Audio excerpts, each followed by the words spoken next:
तुला माझी अडचण ऐकायची आहे।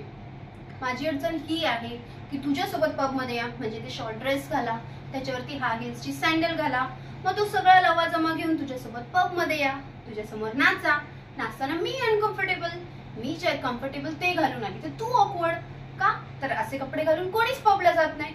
मला जर नाचायची एवढी हौस असेल ना तर मी नवरात्रात नाचेल, गणपतीत नाचेल, नाहीतर माझ्या मैत्रिणीच्या लग्नात नाचेल, पण माझ्या कम्फर्ट झोन नुसार। तिकडे तुला जर बोललं तुला तर ते डाऊन मार्केट वाटणार, रात्रभर मित्रांसोबत दारू पीत बसलेलं चालतं। मी नाही राहू शकत तुझ्या मित्रमैत्रिणींसारखी बाहेर। घरी माझे आई वडील असतात आणि सगळ्यात महत्वाचं ते जेवणासाठी माझी वाट बघत असतात आणि आम्ही सर्वांना एकत्र बसून जेवत जेवत टीव्ही बघायचं असतो। काय प्रॉब्लेम आहे रे तुमच्या बॉयफ्रेंड लोकांचा? प्रेमाच्या नावाखाली भर रस्त्यात आमच्या गळ्यात हात टाकतात आणि आम्ही जर कधी चार लोक तुमचा हात पकडला तर तुमच्या अंगात झाकीर खान घुसतो आणि तुमचा सक तोंडा बनतो। फोनवर सध्या एक आय लव्ह यू म्हटलं तर आय लव्ह यू टू म्हणायला तुमची फाटते। नाही नाही चार लोकात आहे, नाही नाही मित्रांमध्ये, नाही नाही कोणतरी ऐकेल, आणि तेच कोणत्या मित्राने 90 बाजू देत व्हॉट्सअप, इन्स्टा, फेसबुक सगळीकडे नको नको ते यारी दोस्तीचे स्टेटस टाकून मोकळे होतात।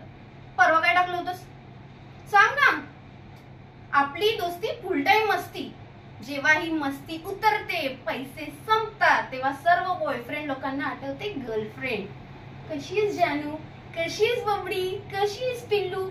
तुम्हाला काय वाटतं रे हे असलं गुलू गुलू गुलू गुलू बोललो म्हणजे आम्ही पागळतो, म्हणजे आम्ही येडे? तुम्हाला वाटतो तेवढे येडे नाही होता आम्ही? ते बाकीच्या मुलींच्या बॉयफ्रेंडला जाऊन विचारा काय काय नाटकं असतात त्यांची। मला स्टारबक्स पाहिजे, मला सीसीडी पाहिजे, मला बरिस्ता पाहिजे, मला पिझ्झा पाहिजे, मला बर्गर पाहिजे, आणि काय नाटकं असतात रे आमच्या मराठी मुलींचे? फक्त एक प्रेमाचा फोन, बस प्रॉब्लेम सॉल्व।